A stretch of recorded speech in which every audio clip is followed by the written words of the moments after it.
Atheist Nomads, episode 316. For God so loved the world that fuck it. The podcast you're about to listen to includes cursing and talking about hoo-haws. Please be advised. Welcome to another episode of Atheist Nomads. I am Dustin. Joining me is Lauren. Hello! And we have coming all the way from the sparsely populated state of Wyoming, Steve and... Okay, we do have Kylie with us. Steve and Aaron from Waiting for Wrath. Hey, yeah, we borrowed Wyoming's microphone and thought we'd join you this weekend. Yeah, we have to share it, but we're good at that. You guys have an interesting take on the intro warning. You know, this show will include bad language that isn't appropriate for children. Here's a child. She did come out of my hoo-ha, to be fair. Well, and that Lauren recorded that back. Oh man, this would have been. That was back in the child-free days. I was never going to have kids. Ah, yes. 4, probably 4 years ago. It's been a while, and we have kept it despite the fact that hoo-haws don't come up all that often. But it all came from one listener who was also a podcaster, listening with his 11-year-old daughter when analingus came up. Nice. And then he had to explain it to her. I mean, did he, though? The internet serves its purpose. Yeah, really, you just throw a couple links via text message and say, call me if you have questions. Welcome to the library of Pornhub. I'm a great parent. Yeah. Ask your classmates. Oh, man. It's way less awkward than the conversation we're about to have, my son. All right, and we do have a couple of announcements. First off, there is now a r/Atheist Nomads. All right. Nice. Reddit. This is not something that I created because... Why? I don't know why, but a listener did, and thank you very much, Josh, for creating r/Atheist Nomads. Check it out. Is this replacing your 8chan channel? Yeah, we lost our 8chan. No, I would love to have it replace our Facebook page, but I don't think that's going to happen quite yet. Wouldn't we all? If we didn't have Jen here at our show to do the socials, then we wouldn't get done. Honestly, I boycotted Facebook a few months ago. We have a very well-filled subreddit for Waiting for Wrath on the count of Ifit auto-reposting all of our shit to it. And it is a great landfill. Oh, nice. It takes dumpster fire to a whole new level.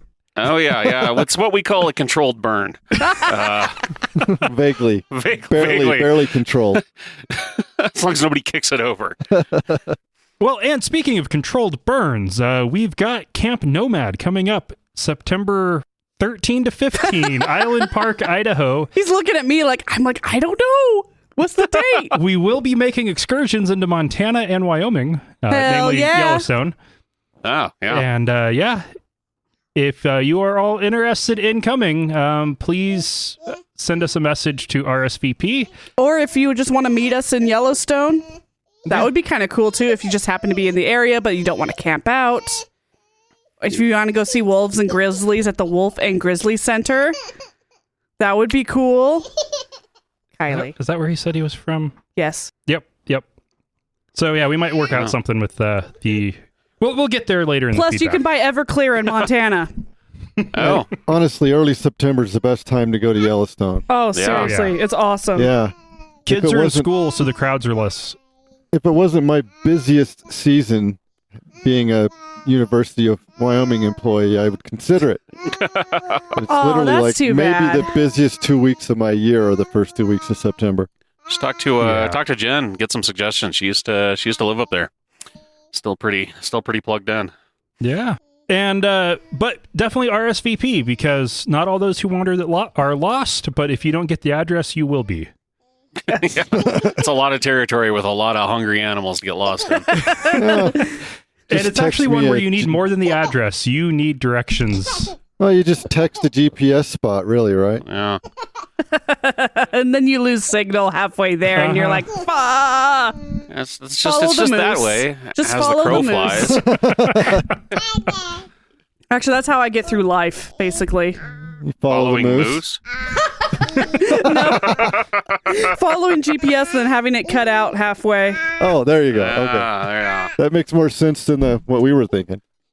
Well, I am from Canada, and Moose PS is it's a standard, but it's not terribly reliable.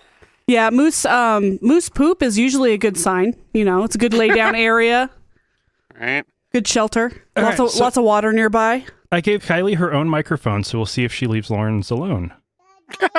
All right, go Kylie. It's an SM57. It's indestructible. That's a pretty tough mic. And we're testing that. Challenge accepted. It can survive being driven over by a tour bus. It should be able to survive Not a toddler. toddler. Yeah. We started with SM57s. Good mics. Yeah. Good times, good times. I plan on hanging onto Podcaster those talk. mics forever. Riveting audio. Oh, yeah. All right, let's We, get into we still have one as a Nerds. backup. let's get Yeah. into some news. That we can stand. Okay. Well, first, this is not Time to one of get those depressed. weeks. Okay. Yeah.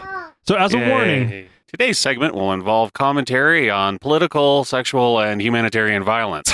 If any of those things bother you, you should turn this shit off because it's about to get real. Or just shoot yourself because that's every day now. or just skip forward about 15 minutes or so. Okay. Yeah.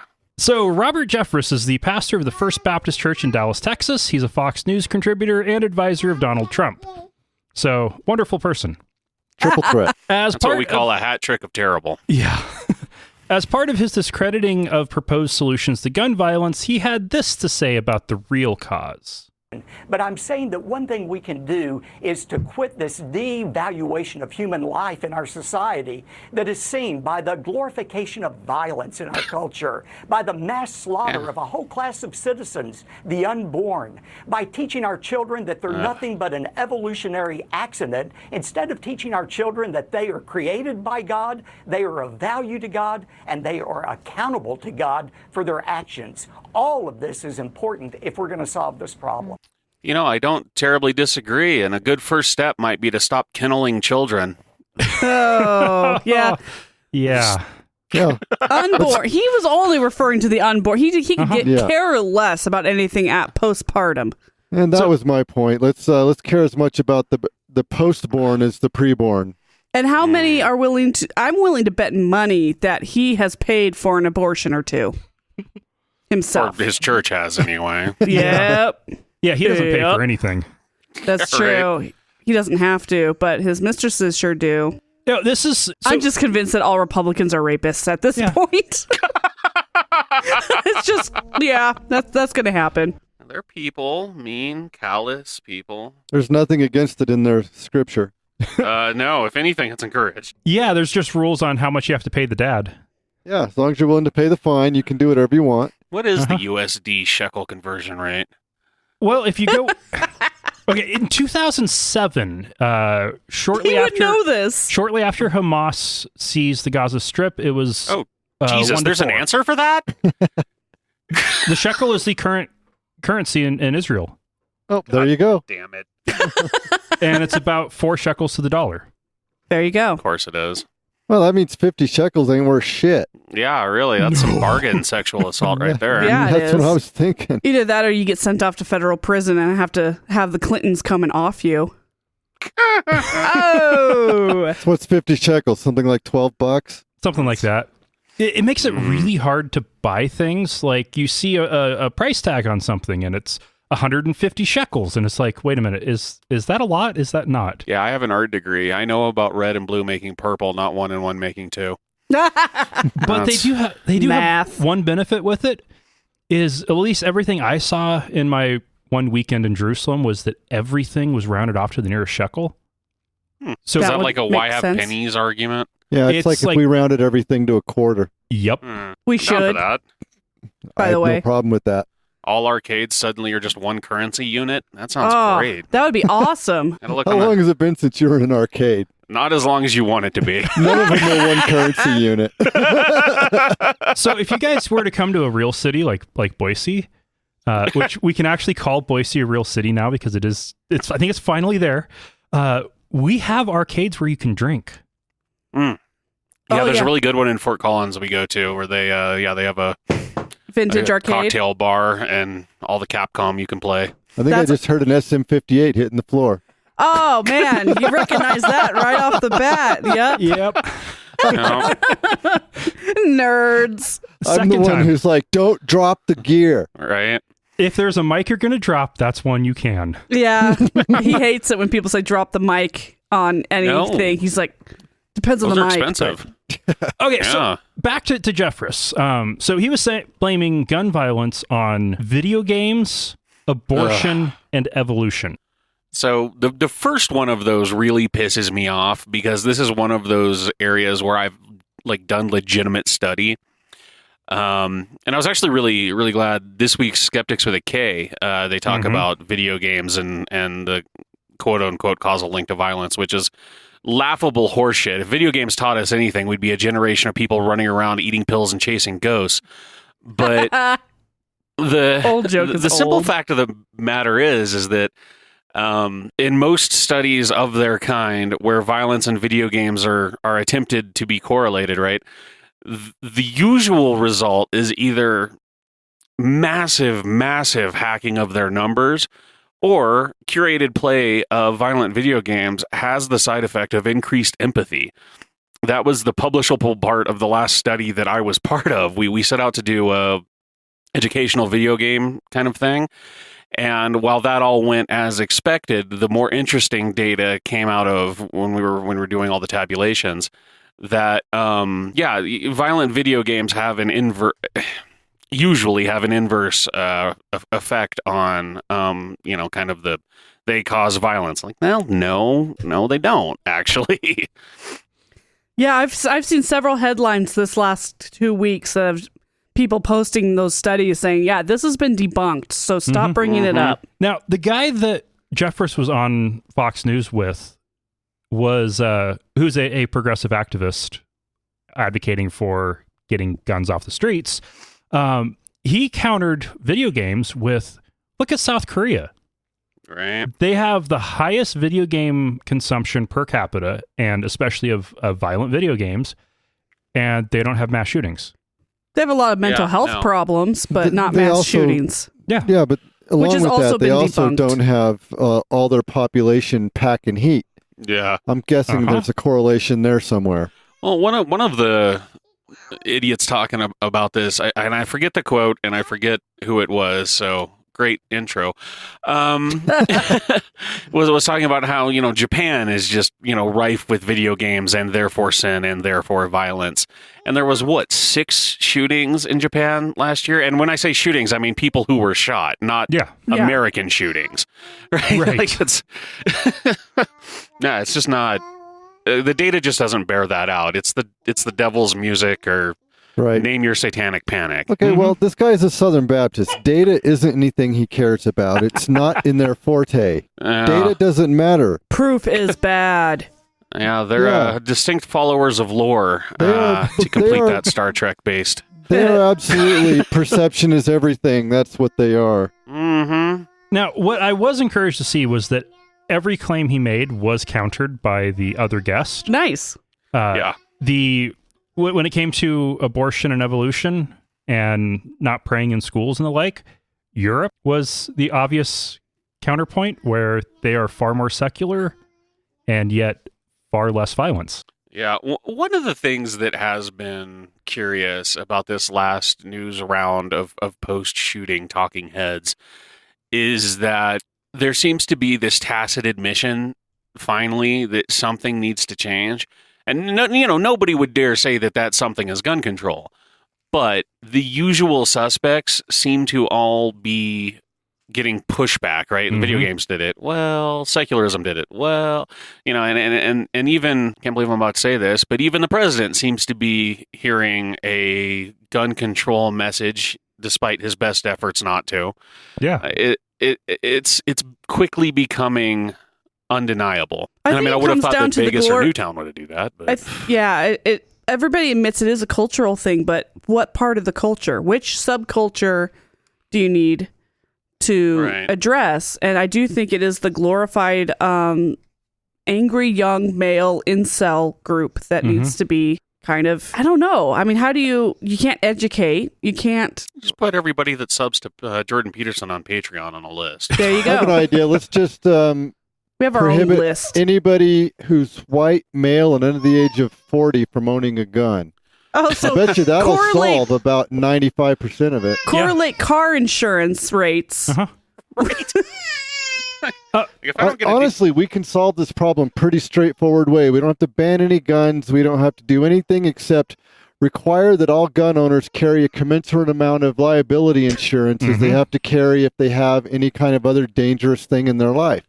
Yeah, Well, and let the insurance companies solve the Exactly. issue. Let the actuaries solve the problem by charging what it costs. once you attach a dollar value to something, change happens because money is magic. Mm-hmm.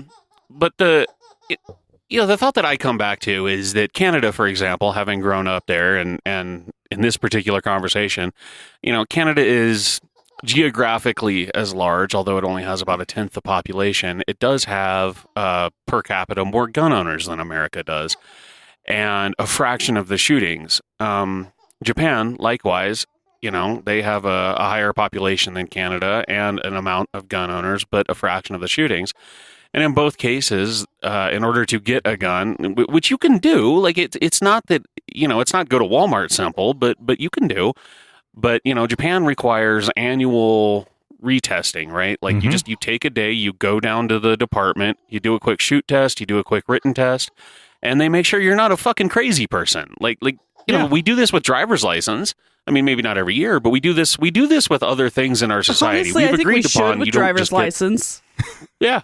That's certainly after a certain age for driver's license. Absolutely. Now, there's plenty of precedent for once you're allowed to do something, you're not forever allowed to do that thing, except guns. Yeah, and like I would even go with like in my ideal world, there would be you'd have to get a license to buy guns, and the basic license would only cover hunting rifles. Sure. Absolutely.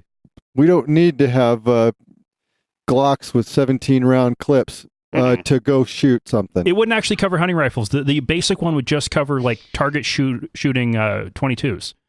Okay. Yeah. Then you can get a hunting endorsement, which requires hunting safety courses and a little bit more scrutiny. You can get a concealed carry endorsement, which would allow you to have handguns. And if you want to be a collector, get a collector endorsement and don't allow collector assault rifles to be operational.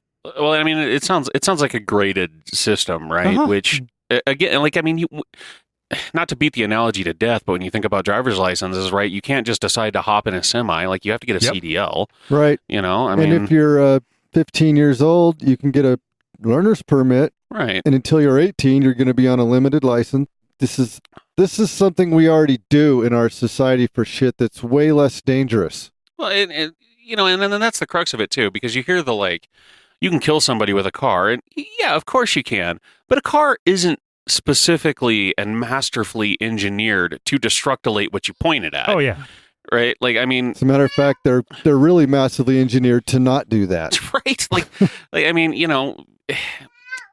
it's a popular argument, I think, among gun enthusiasts to talk about how people who are in favor of gun control aren't as well versed in any given gun. And, to an extent that may be true, but at the same time, the one thing that all guns have in common is that they were engineered to murder whatever you point them at, right? Like, it's the purpose of the tool, however you decide to use it. Exactly. If you had a hammer that's goal in life wasn't to put a nail in, it wouldn't be a very useful hammer either. Well, and to carry on your analogy with licenses, a car is only likely, worst case scenario, to kill a few people.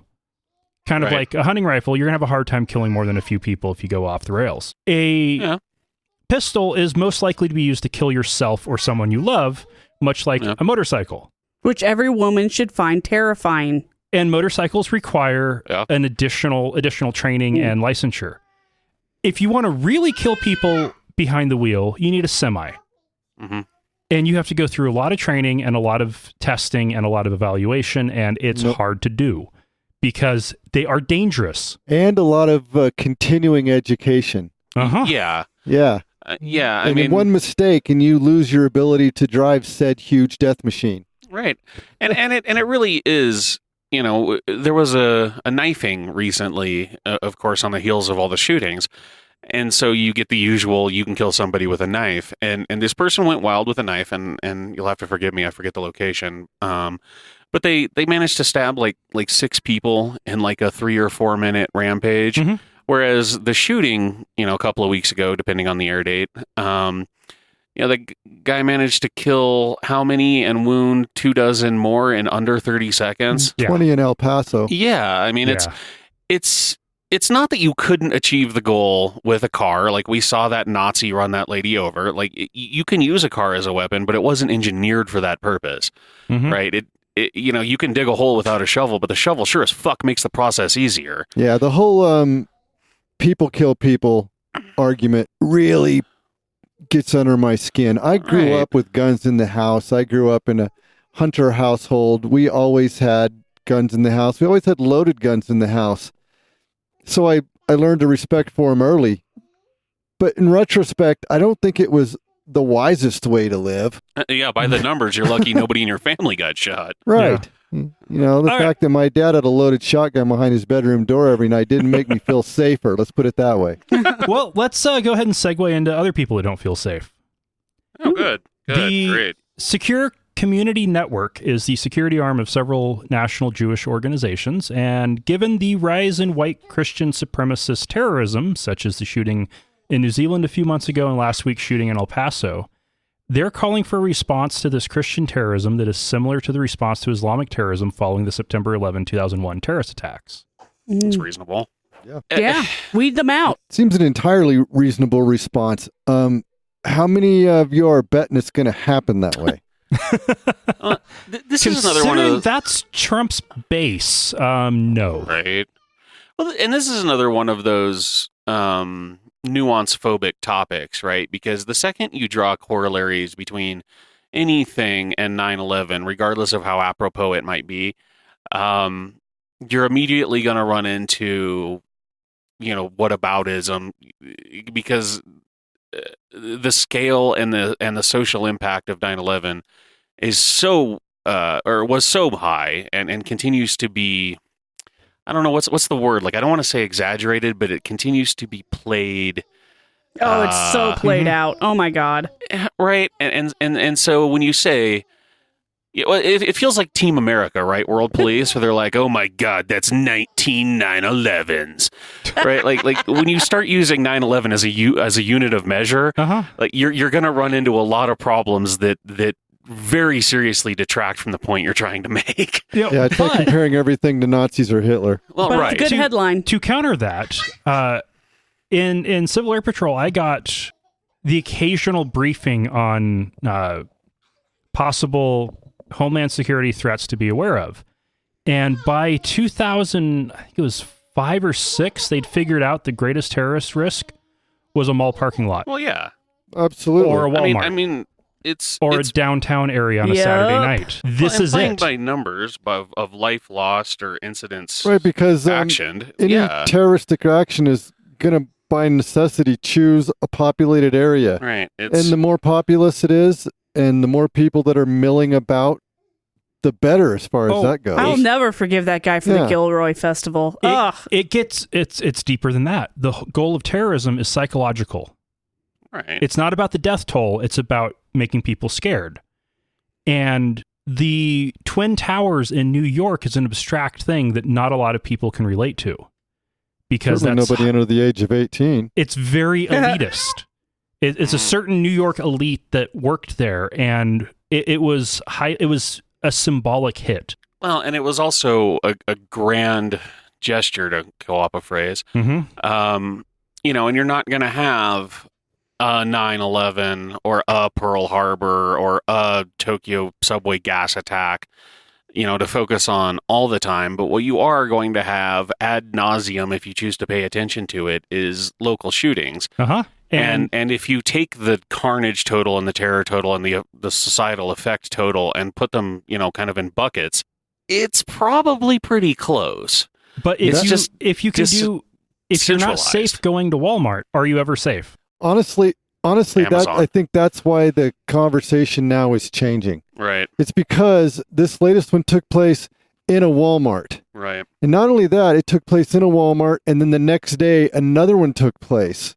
So I think the only thing that's really going to change the conversation is for the 20-something white guys to start killing multiple people every single day so that it never leaves the news cycle. Well, and this isn't me saying, oh, that's what we need to happen. I'm just afraid that's what it's going to take. That's an interesting observation, too, that I don't think I'd thought about much, because when the problem was a uniquely school shooting problem, then we got to focus on, well, how do we make schools safer? But when the problem is decentralized to the point where it could literally happen to anyone at any time, at any place, then you don't have, well, we should put better doors on the garlic festival, right? That's when you start getting a populace that is seriously concerned about their safety all the time. Well, right in the midst of county fair and festival time. Well, for a great example, last night was there a shooting last night? But I called 911 reporting gunshots in my neighborhood. Turned out it was fireworks. Oh. Okay. Yeah, it's fucking August. What are you doing setting off explosives in the city limits in August? Yeah, apparently we called, 5 minutes after it happened? 2 minutes after it happened? And they had already heard about it. So somebody else had also called. The police had already checked it out, and dispatch knew, and the operator told me it's fireworks at the post office. Thank you for letting us know. Yeah. Yeah, we live across from a field. Well, okay. Near a post office. Those federal buildings, they're particularly humorous around that kind of topic. Yeah, that's what you want, explosives on federal property. What's hilarious is that we kept hearing them after that, which means that they didn't stop the person. So they just didn't find him in the average neighborhood dweller who didn't call the cops and didn't know what the story was, this kept going. Right, you got texts about it from neighbors. Yeah, Amanda called the cops. Yeah, they're probably lucky in Idaho they get shot. Yeah, no shit, right? Well, if he was black, but no, it was... Yeah. But yeah, they didn't stop it. So instead, everybody was terrified, and it's a terrifying time. And don't shoot off fireworks in August. There's a window where it's appropriate, and preferably not in city limits, but fine, whatever. You know what? You go outside of city limits, that's how wildfires start. True. So just don't do it. Not to mention wherever you let them go, it's just litter everywhere. Oh yeah, that's and gross. Even during the appropriate times of the year, I mean, there are people for whom, because of military service or going to the wrong Walmart, where random explosions can cause pretty serious trauma, and it's just rude. You let the city do it. Enjoy the fireworks. Go to a place where it's kind of designated. It's not hard. It's really not a challenge to go do that in a safe and responsible and still very fun manner. Yeah. But, it requires you to not be a dick. All right. So tall order. Okay, and so since this last one we were talking about a Jewish security group, this next one's pretty fitting. Adam Fannin is the pastor of Steadfast Baptist Church, and here's what he had to say about comedian Sarah Silverman.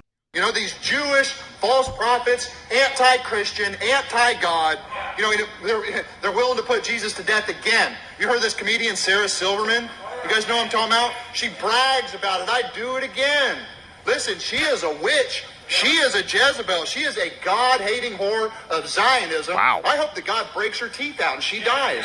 She is a wicked person, and she is like the perfect representation of religious Judaism. She is Satan's scoffer, and she is there to take the world and make them laugh and then diss Jesus, to try to take away the respect from Jesus. This Jesus. Well, one of them is an evil person, but it isn't named Sarah. I love too how he's like these Jews, and oh shit, that's our God too. Wait a minute, time out. This is like full on blood libel. Yeah, he just basically asked everybody to go kick her teeth in and kill her. I was gonna say, knock her teeth out is an awfully specific, God strike her down. Okay, you're a dick. Knock her teeth out. That's some and leave her for dead. Yeah, no. Well, I mean it's obvious and intentional domestic violence reference, right? No, it's not domestic; it's just violent. Well, I mean the teeth part in particular, right? Like it's obviously drawing on something that apparently his base was very happy to hear, because there were whoops and hallelujahs in the background. Well, that's the whole point of this conversation. Yeah, That they're preaching to their own choir. And their own choir is violent little fuckers. Yeah. Well, just usually they're better about couching their insatiable fucking violence lust, but well, and the best part about this is that the bit that he's talking about, there was a meme created of Sarah from a comedy sketch. And she talks about, I do it again and whatever, but, she was playing a character at the time, reading the script as it were, and you crop that out, you make a meme out of it out of context, and suddenly she's calling for the second murder of Jesus, and all these folks have something to get fired up about. Once again, people that don't care about truth. Well, yeah, they care about the perception they can portray. Well, what's his? I really wish I was better at names, but so does everybody. So does everybody. But was it 2 weeks ago? Maybe there was a pastor talking about how it doesn't matter if it's true, or no, he was a radio shock jock talking about it doesn't matter if it's true. It only matters if it goes viral. Yeah. Right. And that is frustratingly, tragically true. Now, in the case wrong. of Pastor Fannin, I don't know if this was intentional or not, but what he was saying sounds a whole lot like the writings of Martin Luther or Adolf Hitler. Yeah. It's just full on old school anti-Jewish blood libel. Mm-hmm. The Jews killed Jesus, therefore they're bad and they need to die. Yeah. Well, especially this one, because not only is she an uppity Jew, she's a she. Yeah. Right. And she's a popular she. She's a successful she. Therefore, she's a Jezebel. Yeah, that's frustrating. She's a witch. Well, this person is a shitty human. Yeah, and she's probably on 24-hour guard now. I'm sure that Sarah has long had, a security detail all her own, because she's not exactly new to this kind of controversy or humor at the cost of religious reverence. I mean, I'm sure this isn't anything particularly new, but it is particularly blatant. It's very vile. Yeah. Where is this guy's church? Florida. Okay, well, there you go. That makes sense. Yeah. I was tempted to start this one off as Florida pastor as a play on the whole Florida man thing. Sure. Yeah. I mean, did he fall down and get eaten by a crocodile moments after that comment? Unfortunately, no. Now, that would have been biblical justice. Now, for...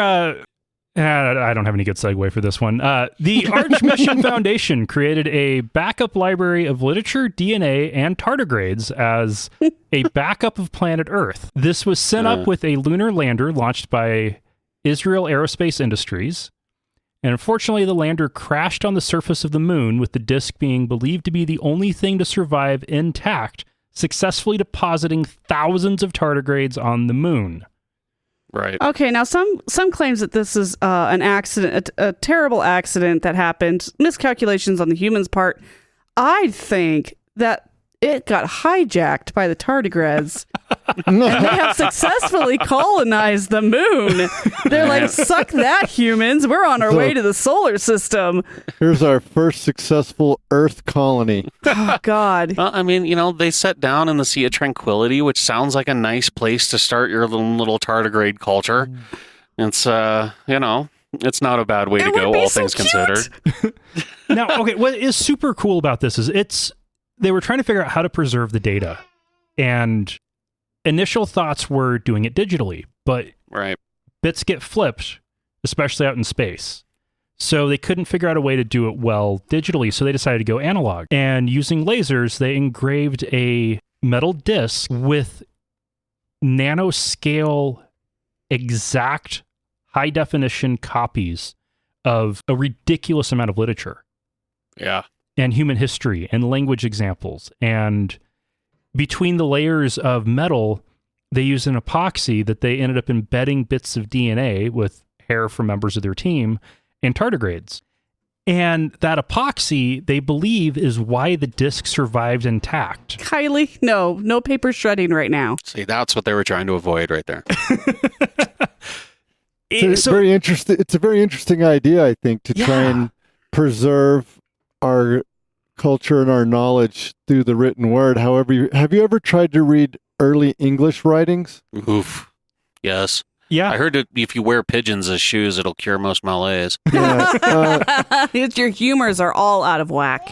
I think it's a very interesting idea, but without the idea of the fact that language evolves. Mhm. Right. 1,000 years from now, what we read every day is very likely going to be very hard to understand. Which is Now- why math has Yeah. traditionally been. But despite that, Well, that's how they solved this problem. With modern basic math on the first page. modern linguists are able to figure out long dead words. Mm-hmm. Or That's long true. dead languages, and what tends to make it really difficult to try to figure out something that hasn't been seen before is you usually only have a few fragments.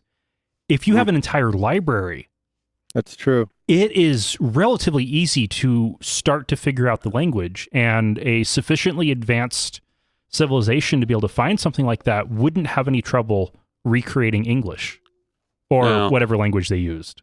I'm also talking myself out of the argument that I just made right now, because the difference between Old English and Modern English also is the fact that there was no continuity of understanding Right. over the last 1,000 years versus what we're producing now. Mhm. There is likely to be continuity because of the sheer breadth and depth of the knowledge that we're putting down.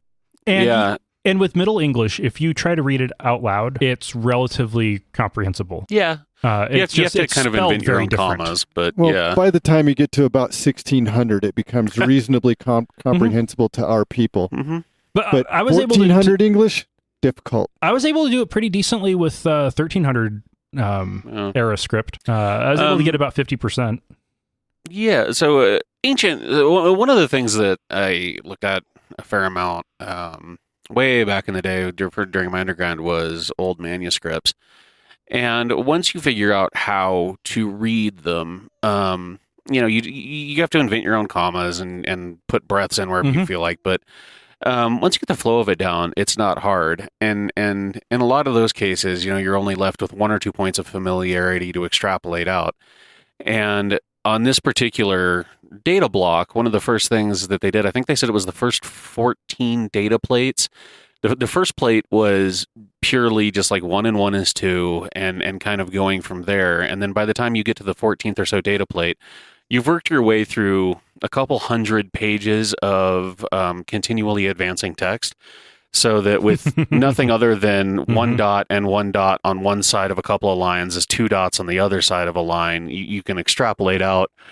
So they were really clever about leaving a roadmap. That's Yeah, awesome. they shipped it up with the built-in textbook. Yeah, just basically, and textbooks were one of the things that they encrypted into the plates. Yeah. Including the sum total of English Wikipedia. Yeah. Apparently, the best way so you can look it up as 6D printing, which I thought was a clever term for the new technology they used. But in a nutshell, I think we're mostly familiar with the idea of microfiche or microfilm. It's like that times 1,000. Oh, yeah. So this stuff is absolutely minuscule. Like to the naked eye, it barely looks like anything except tinfoil. But if you put it under any amount of magnification, one of those plates holds like 1,000 books. Like it's insane. I'm just glad that somebody didn't think of jizzing on it and think, okay, there's my there's my DNA. Like, we need DNA and we need something adhesive.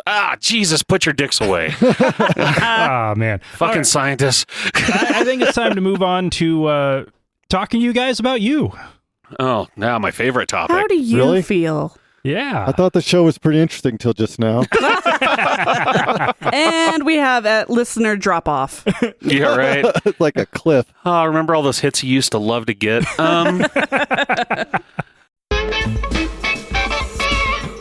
So, Waiting for Wrath is a podcast I would describe as 4 atheist friends in Wyoming drinking beer. I think that's pretty accurate. I would describe it as our sister podcast because we ended up having almost the exact same podcast for about a year. Yeah. Our sister from another server. Yeah. Aw. Intermountain West, frustrated with the conservative local politics. Yeah. Absolutely. Going over headlines, hanging out, chilling. Relaxing, all cool. You guys do a much better review of beers though, and that is fun. Well, 4 years later, one hopes we're pretty good at it. How would you describe your show and what it's supposed to be? Oof. I think our show started as you described it, but over the last nearly 250 episodes, it's starting to evolve less from strictly atheist bent into more of a generalized, skeptical, even kind of leaning more toward historical perspective bent. Yeah. That makes sense? Mm-hmm. I mean, the timeline reality is that I was frustrated and thought, how hard could it be? Spoiler alert to aspiring podcasters. It's hard. Way harder than we thought. Way harder than you think. But at least if you at least tend to do it well. You guys do it the hardest way you can. We do. We make an effort to frustrate ourselves. And you put 4 people in one room with 4 microphones and record on 4 tracks. Yeah. Mm-hmm. So it's technically a little complicated as well. I just always assume you have what's his name? Benny Bill? Benny Hill playing in the background at all times. Basically, yeah. You just edit it out, but for you guys, it's just a hilarious run amok. Running around the back of my head for sure. Yeah, no, we started out rough, and we started out, or at least I maybe did, with a little bit of a chip on my shoulder. And as the cast grew and as our tech matured, and as you turns matured. out all that. Yeah, as we mature. As you claim to mature.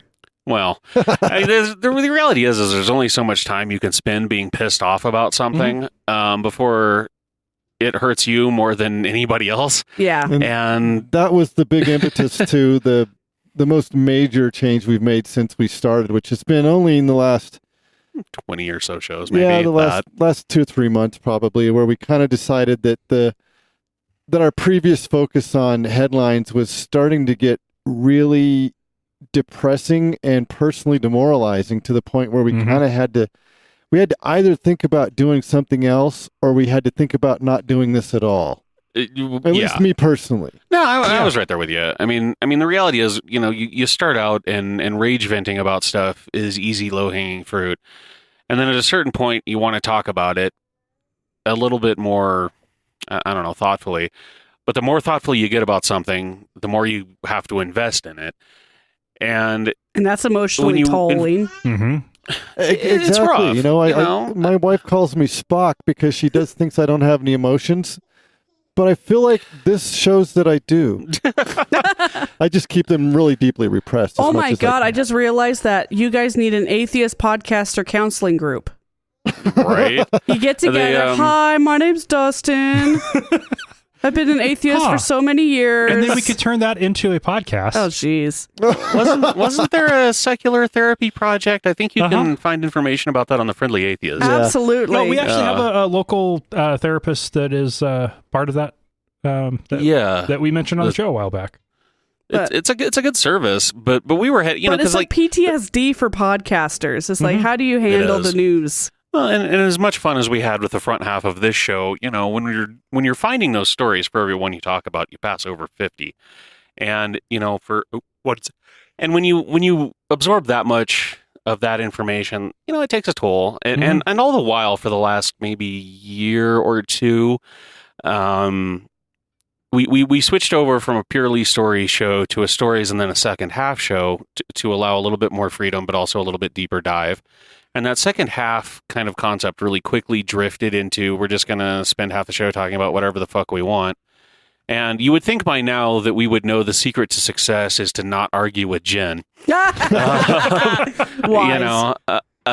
She started just kind of doing whatever the fuck she felt like with the second half of the show, which sometimes was the stated topic and sometimes was historical or just genuinely kind of human interest or science interest piece. And generally sometimes she found interesting turned out to be good for the show. And I think everybody involved, listenership and host alike, really quickly realized that the second half of the show, like certainly when I went back and like listened to old episodes, because everyone's, you're cleaning the garage, you listen to one of your old episodes. I quickly found myself skipping to Jen's second halves because they were just better content.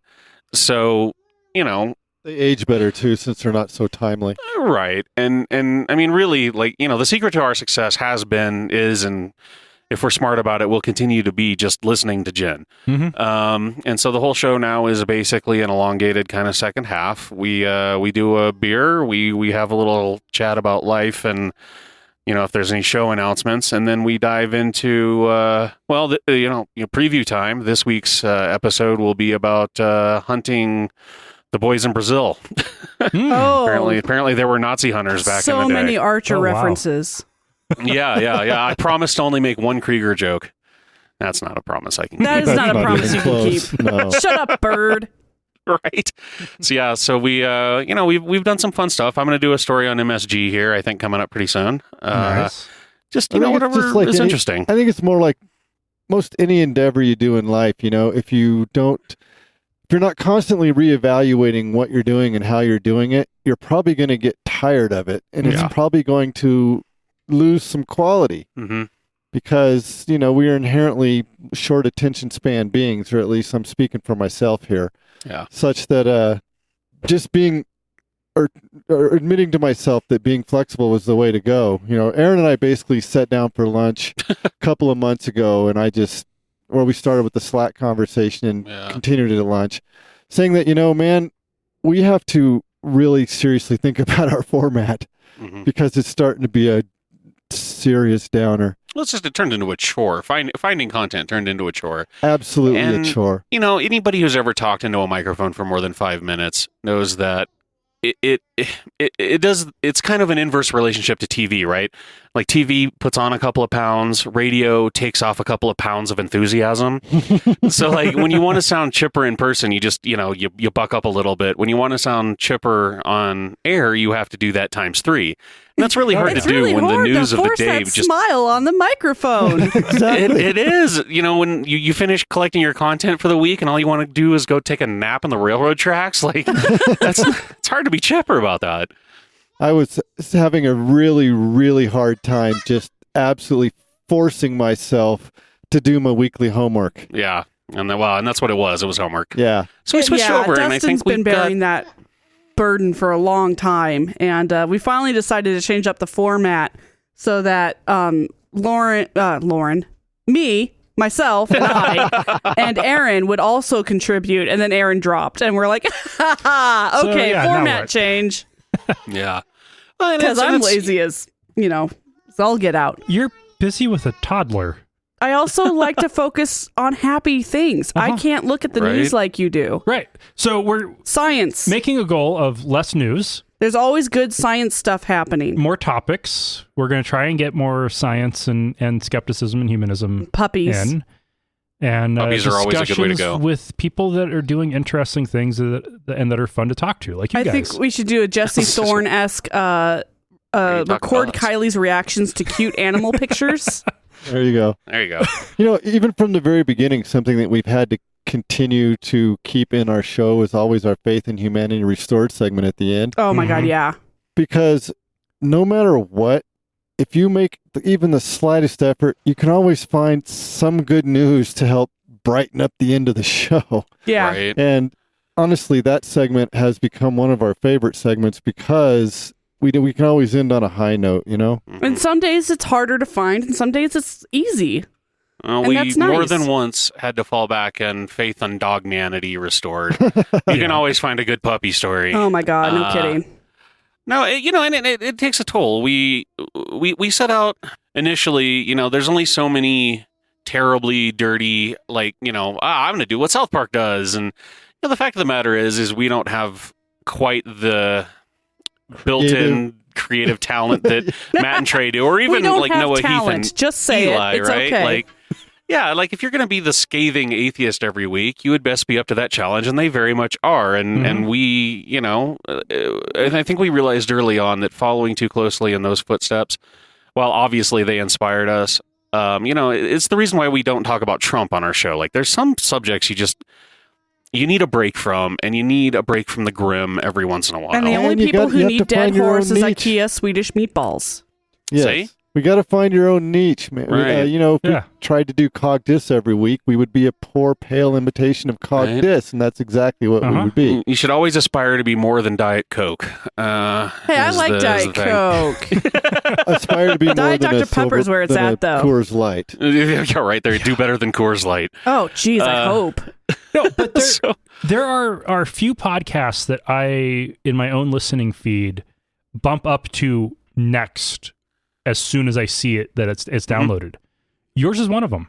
Aw, thanks. No, That's we listen to you amazing. guys on our travels and stuff, and I Unless love we're it, and you traveling, in haven't which case I crashed just make yet. sure it's what we listen to as soon as we leave the house. Fair enough. Yeah, no, we, I'm glad to hear it. We try to be funny and we try to be as clever as we can allow ourselves to be. But I think the new format lets us be interesting in a way that isn't pure provocateurism, right? Because it's really easy just to use a complex string of 4-letter words to shit on something when, again, you're not as clever as Noah is. That's what it turns into, right? Well, and So you also, do like he me and you scripts use it. a non-complex string of 4-letter words. Yeah, and so Noah it- scripts everything. Right. Right, every and we don't word. think about it that much. His show is he's doing. you're like, oh shit, we're recording in 5 minutes. Okay, let me grab a That beer. is actually how that happens Noah's more a often than writer not. who performs. Yeah. Well, he is, and, Yeah. and so yeah, those are obviously way bigger shoes than we could hope to fill. So And it's just different shoes. And it's different shoes. That's not who we shoes. are. That's not how we as a podcast. It's not how you as a No. podcast choose to portray your voice. Yeah. So we while do it in a different way. we were in the same maybe category for a while, but I think now, you can still get some dirty jokes and you can still get the same irreverent comedy, but you can do it about stuff that's more interesting than, tomorrow's pastor raped somebody story. The low hanging fruit. Well, Plus, yeah, and not that there isn't an art to turning that into something worth listening to, because there definitely is, and there are those that do it well, but, Yeah. we got tired of it. We got burned out. Yeah, I think it's a young man's game. Mm. Kind of. It's It is. when you're a new atheist, you're angry, and Yeah. that's the kind of podcast that a young angry atheist needs to listen to or needs to make. We're veterans, so we don't need that. It's We don't true. have that energy. Yeah, I've been I don't doing this need- show for 7 years. Yeah, I don't need to vent anymore. Well, After nearly 5 years of producing this show, right. our time to vent has come and gone. Uh-huh. Ranted about everything there is to rant about. Right. I mean, every now and then we may have a little rant, but it's not part of our normal day-to-day process anymore, because Right. if you can't come to terms with who you are in this amount of time, we probably should turn to heavier drugs. I think that's a thing that, when we talk about other shows that are maybe in our category. Mike Marshall from Skeptics of the K made a really good point, and I don't think it was on his show. I think he was guesting on one of the other ones. He was talking about, like, when you're young and you give up religion, you're angry about the things that it did to you, did to the world, whatever. And there's a time for that ranting, but eventually you have to get on with it. I mean, unless you have the talent to turn it into a career, but you kind of have to get past that and figure out what it is that you're actually after. And for us, it was having a bit of a laugh and a beer and just generally doing something that could let you unplug and de-stress for an hour, Well, and or an hour and a half if you're a patron. Just putting that out there. and for me, there was definitely in those early days, it was venting some anger and trying to help push progress forward, and progress was moving forward. And everything was good and great, and now it's going backwards. Isn't that sad that we've come up and passed by the good times? Yeah. Oh, Oh. But now, but the argument for that is now it's more important than ever that we keep our voices out there to encourage other people to not give up, because yeah. they're not alone. And Well, Stephen, they're still... I think that's part of what we're doing too, by the fact that we're not focusing on all of the negative all of the time, is trying to hopefully speak a little bit to our listeners to realize that being negative all the time also isn't at all helpful. No. Well, Yeah. And you talk about scathing and Cogdis and shows that you listen to as soon as they hit your feed. And those two, I think scathing, Steve and I, the second that's downloads, both of us are hitting play like children at a candy store. I listen to Scathing before I listen to our own preview episode each week. Yeah. But, they do the anger really, really well, but they also couple it with, they have like vulgarity for charity and things like that. And I think that, they managed to find a way to turn the ranting into something more positive and actualizing. And, they have a preaching to the choir show too. So we try to do the YOAID stuff and we try to do charity like that. But when you talk about reaching out and helping people get through that time, it's easier to do from a less confrontational kind of point, and it's easier to do if you're willing to have more fun with topics. And I think that's what our goal is now is to be able to be more interesting and more fun, and save the rage for when it's most appropriate, or when it can have the side effect of generating quality discussion or charitable donation or things like It's that. also why we're not emphasizing the atheist part of it as much as we used to. It's not that Yeah. we're not, because we are and always will be. It's because it's not all we are. No. It's just one aspect of what we see when we see, or how we see the world. And when you're doing a skeptical humanist comedy show, it's more welcoming and I think easier to get into than it is when you're doing a hardcore what the fuck is the religious right up to this week kind of show. Yeah, not that we don't also focus on Not that. that we don't do that. There's still plenty No, of that. but atheist podcast and skeptical human podcast is definitely different. And it's like I said, the atheist podcast is kind of the young man's game, while you kind of mature into skeptical humanists, I think.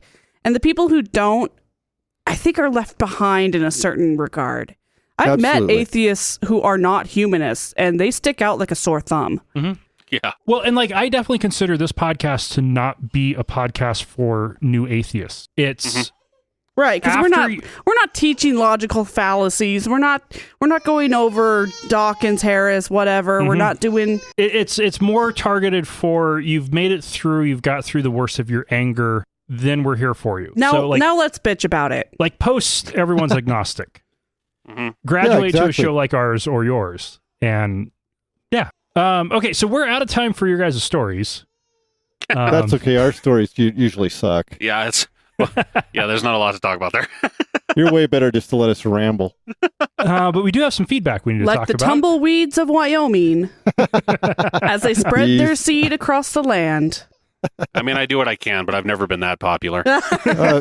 Most people prefer if I keep my seed to myself. Well, tumbleweeds aren't exactly popular either. Yay, that's my milieu. All right.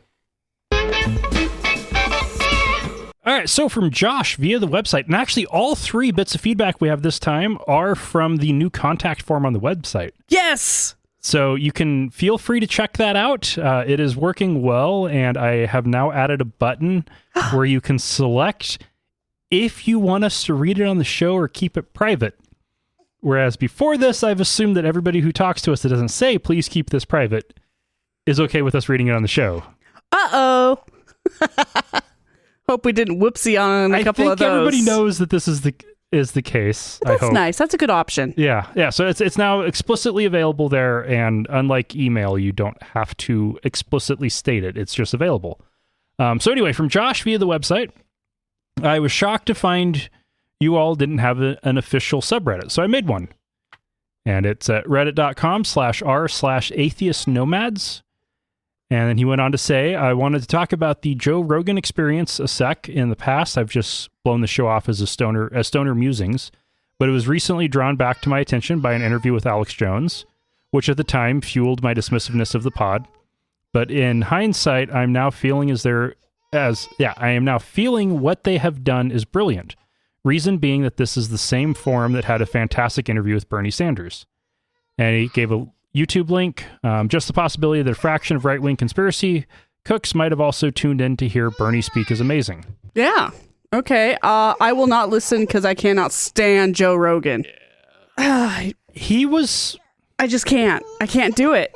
I feel you. Yeah, that's I would rather listen to 4 hours of Larry King than 15 minutes of Joe Rogan. There's just it's upsetting. One of the problems with, and I think this applied to Joe Rogan as well, I tried both Joe Rogan and Adam Carolla at around the same time, and I didn't make it through a single episode of either. yeah.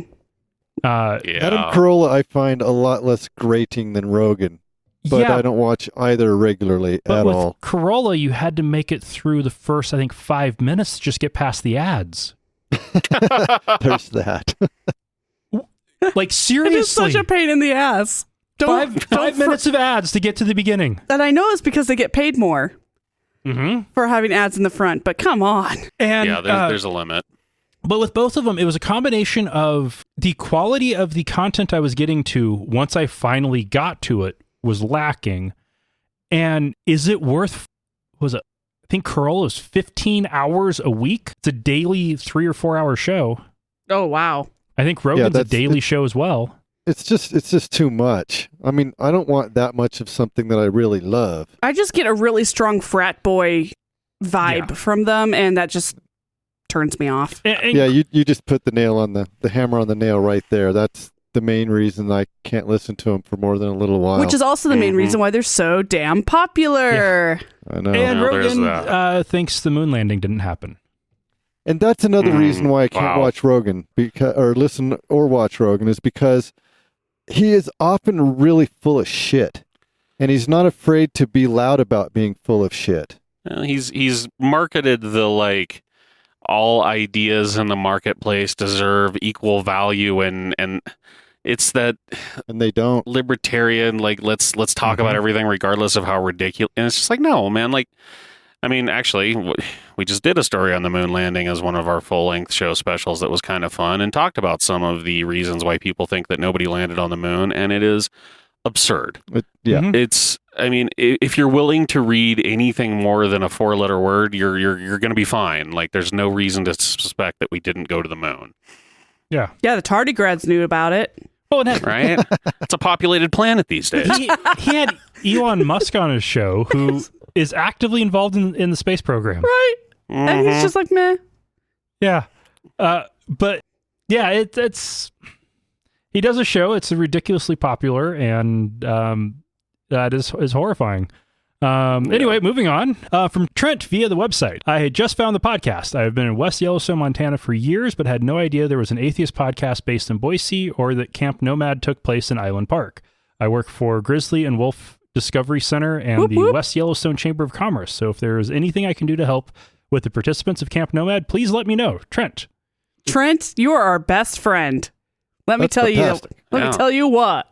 Camp Nomad is brand new, and I just came up with the name like 2 weeks ago. So don't feel bad about not knowing about that. You didn't miss out. It's literally going to be just a handful of us, not even that. So it's not a big deal, but we will be visiting. Yeah.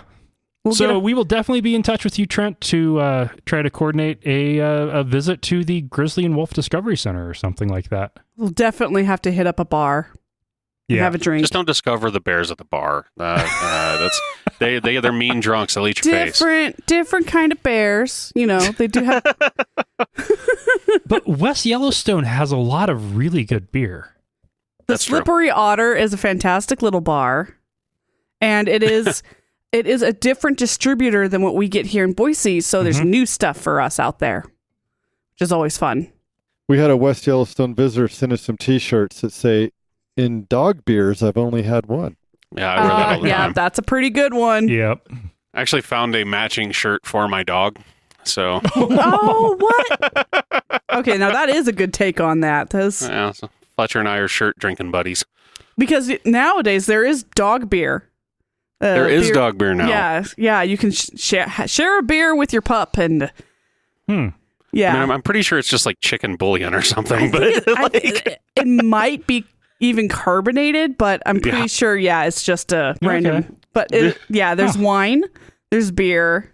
It's hilarious. Wow. It's awesome. No, but when we've gone to Island Park, because Lauren's family has a cabin there, we go there several times every summer, and we've actually gone up to West Yellowstone for reasons other than being on the way to Yellowstone Park. We've actually just gone up there for dinner and drinks before. I'm gonna have to take you to the train. There's a train, old passenger train that's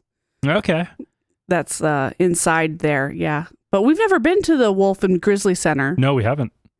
But yeah, that'll be fun. To go back. It's been about 30 years since I was in West Yellowstone. It's different. It's like some of it is like crystal clear, exactly the same it was 20 years ago. You know, all the same crappy shops that sell the same crappy trinkets. But there's just enough new there that it will discombobulate you and make you think you're going down the wrong street. I definitely got to go back. Do it in the middle of September. And honestly, if I could get away during that time, I would figure out a way to schedule it, honestly. It is a really rough time for you, though. Yeah, it really is. School starts here September 3rd, I think. I think ours starts similarly. Yeah. And maybe the week before. It is the week before. Yeah, before Labor Day. Yeah, hey kids, welcome back to school. Oops, Labor Day. Yep. Yeah, our University of Wyoming decided to postpone that until after, which I think is wise and overdue. Oh my God, that's smart. I did my undergrad at a quarter school, so we didn't start until usually around September 20. Nice. Did they give you a quarter of a degree? No, it's just you didn't They made get him done go with the 4 school times year until longer. the middle of June. I've not heard of that. That's cool. That traditionally was the way all schools were in the West. It works better with an agricultural calendar, so you can take the fall off right. and then just do winter. Take spring off, and then you can do the summer classes. I know Idaho Falls used to traditionally have harvest off. It was like a 2-week period in late September or something. Yeah. Anyway. Yeah. So, I guess that wraps it up for this week. What do you guys have to plug? Besides the obvious. The usuals, I suppose. If you're interested in hearing what we've had to say or will be saying, of course, you can find us at waitingforwrath.com. That's the numeral or the word. Both will get you there. You can find us on Facebook at, facebook.com/waitingforwrath or Twitter at forwrath. And if you want to support the show without supporting the show, you should check out yoaids.org. That's our host Big Gay Jim's charity for Wyomingites living with HIV/AIDS. That's awesome. Very nice. Got that spiel down. You're good at that. Well, guys, thank you very much for joining us. It was super fun. I've been wanting to talk to you guys for a long time. Oh, that was great. Yeah, Thanks for having us. We got really we got good to time. have Jen in person, so that Yeah. was fun. And for the record, I think this is 150 or 200 episodes overdue. Oh, jeez. Because after you had me on your show, which I think was around episode 45 or so, Oh, God, was it that long I ago? was 100 meaning episodes to have ago? you Shit. on our show right after that, and then that just never ended up quite happening. we're good friends. Yeah. we remember stuff. We're Apparently the best life kind of intervened. friends, the ones who meet up Yeah. every 5 years and go, "Hey, Yeah. how are you? Well, What's y'all your did face?" squoze out a puppy during that time, too. That's the Puppies. a very tight knit group of hermits. Yes, Yeah. exactly.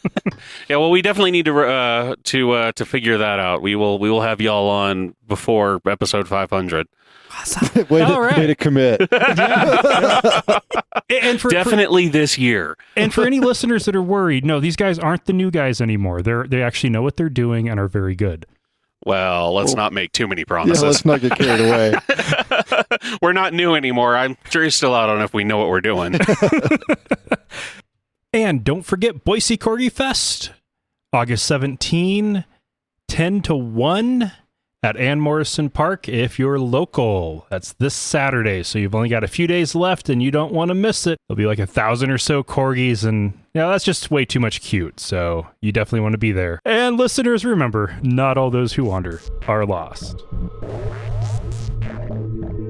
Thank you for listening to another episode of Atheist Nomads. You can find show notes and contact information at atheistnomads.com. Follow us on Twitter at Atheist Nomads, and like us on Facebook at facebook.com/Atheist Nomads. Please subscribe to the show in iTunes, Stitcher, or your podcatcher of choice, and while you're there, feel free to leave us a review. Theme music is courtesy of Sturdy Fred. Until next time, this has been the Atheist Nomads.